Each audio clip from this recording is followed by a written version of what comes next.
আজি ভাৰতত কোনো ৰাজ্য বিচাৰি নাপাব য'ত দুখীয়া মানুহক বিচাৰি বিচাৰি ৰেচন কাৰ্ড দিয়া হয়।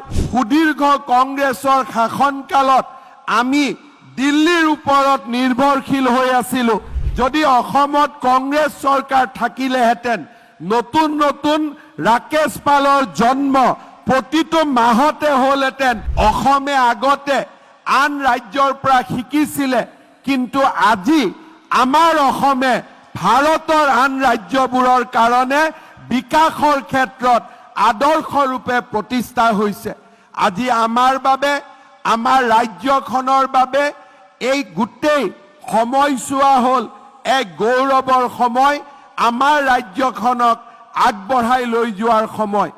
আজি ভাৰতত কোনো ৰাজ্য বিচাৰি নাপাব য'ত দুখীয়া মানুহক বিচাৰি বিচাৰি ৰেচন কাৰ্ড দিয়া হয়, য'ত দুখীয়া মানুহক বিচাৰি বিচাৰি অৰুণোদয় দিয়া হয়। যিখন ৰাজ্যত দুখীয়া মানুহক, ভূমিহীন মানুহক বিচাৰি বিচাৰি মিছন বসুন্ধৰা দিয়া হয়। আমাৰে এইখন ৰাজ্য, যিখন ৰাজ্যত ছোৱালীক বিনামূলীয়া, ছাত্ৰ ছাত্ৰীক বিনামূলীয়াকৈ কলেজত নামভৰ্তি কৰি দিয়া হয়। আৰু এইখনে এখন ৰাজ্য, যি ৰাজ্যত কলেজত পঢ়িব গ'লে কলেজৰ প্ৰিন্সিপালক টকা দিব নালাগে, উল্টাই চৰকাৰে বেংক একাউণ্টত, ছোৱালীৰ বেংক একাউণ্টলৈকে টকা পঠিয়াই দিয়ে। এইখনে আমাৰ ৰাজ্য, যিখন ৰাজ্যত সুদীৰ্ঘ কংগ্ৰেছৰ শাসনকালত আমি দিল্লীৰ ওপৰত নিৰ্ভৰশীল হৈ আছিলোঁ।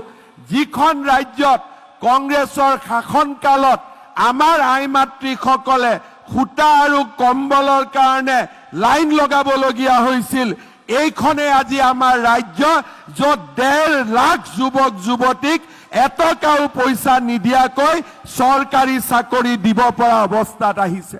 যোৱাকালি মই ফেচবুক লাইভত এটা কথা কৈছিলোঁ, যদি অসমত কংগ্ৰেছ চৰকাৰ থাকিলেহেঁতেন নতুন নতুন ৰাকেশ পালৰ জন্ম প্ৰতিটো মাহতে হ'লহেঁতেন, প্ৰতিটো বছৰে হ'লহেঁতেন। APSCৰ পৰীক্ষা দিয়াৰ পিছত মানুহে টিভিত চালেহেঁতেন কোন মন্ত্ৰীৰ ল'ৰাই চাকৰি পালে, কোন অফিচাৰৰ খুলখালিয়েকে চাকৰি পালে। কিন্তু যোৱা 3 বছৰত কংগ্ৰেছৰ সেই দৃশ্যৰ পৰিৱৰ্তে আজি আমি এনেকুৱালৈকে ৰূপান্তৰ কৰিলোঁ, APSC 3য় 4ৰ্থ শ্ৰেণীৰ ৰিজাল্ট দিলে মানুহে টিভিত চাই কোন তৰকাৰী বেপাৰীৰ ল'ৰাই চাকৰি পালে, কোন ঠেলা চালকৰ ল'ৰাই চাকৰি পালে, কোন ৰিক্সা চালকৰ ল'ৰাই চাকৰি পালে। অসমত কংগ্ৰেছৰ শাসনকালত যদি ৰাকেশ পালক অসমীয়া মানুহৰ বাবে উপহাৰ স্বৰূপে দিয়া হৈছিল, আজি